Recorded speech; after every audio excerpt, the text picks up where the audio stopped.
final one is the experience of dullness and lethargy. And it's a big hindrance. I mean, you know, falling asleep in our meditation all the time. And of course, when you look back into the way we've used sleep to escape problems, you know, every time I feel a bit depressed, well, you just, you know, it's like head for the bed, you know.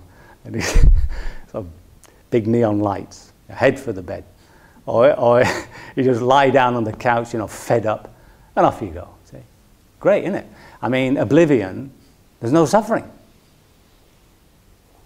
And then you wake up, which is unfortunate. But if you would say completely oblivious, see, if death is complete annihilation, what's the problem?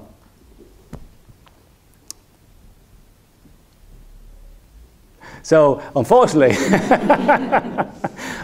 we keep waking up out of this oblivion. But what we're doing is we're creating that inner habit of falling asleep, and it comes up as these, you know, feelings of heaviness, sloth, torpor, etc.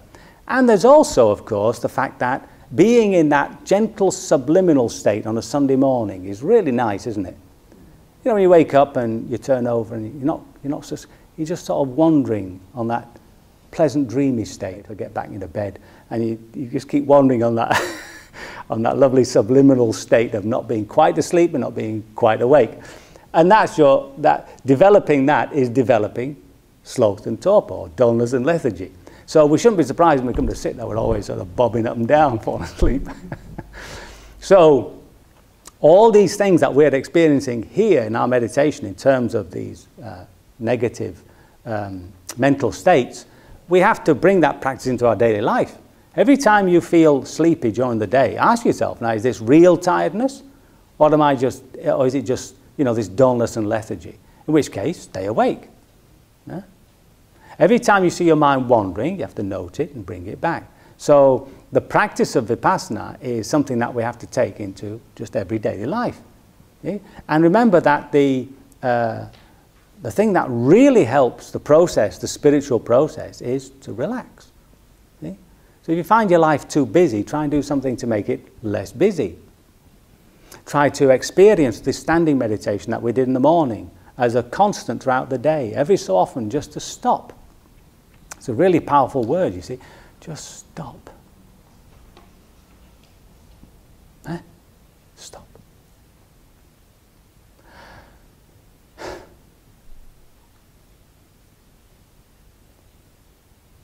I think I've stopped too. I think that's it. So, what we've described is these three characteristics which we're investigating: the sense of impermanence, the sense of not me, not mine, and the role of sensual desire. All based on some fundamental delusion within us that we're seeking happiness in the wrong place.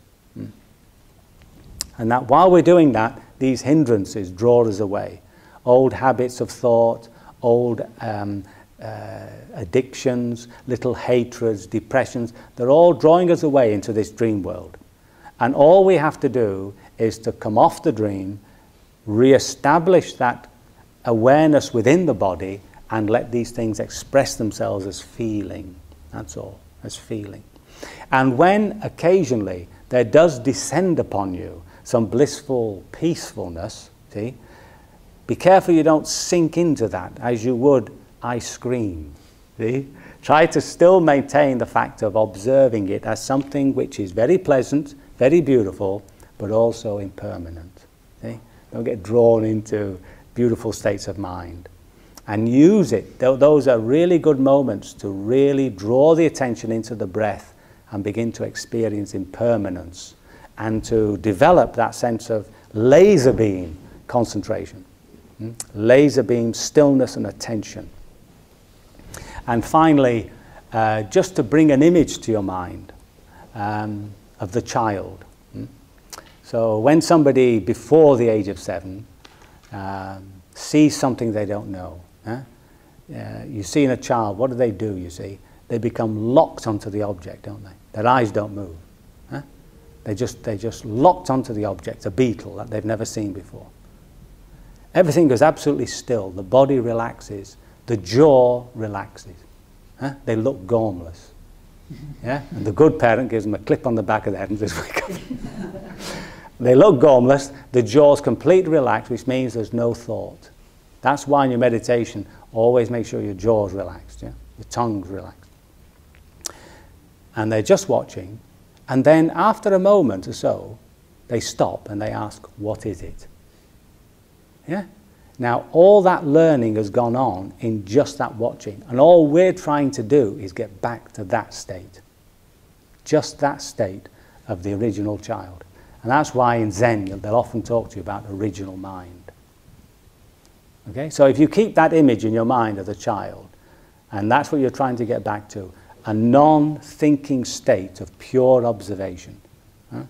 And having the trust, see, it really depends upon faith, having the trust that there is within us a superb intelligence which will see the way things are and liberate itself. That intelligence is constantly saying, get that meditator out of the way. Will that meditator please go home? And just let me look. Okay? So that's, that's your big problem, right? That's our big problem, is to get this meditator out of the way. And we do it in a very, very simple way.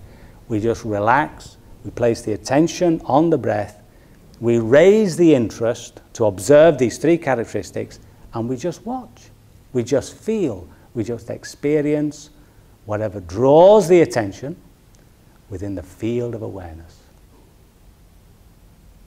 Voila. So, thank you very much. What we can do now is some walking meditation until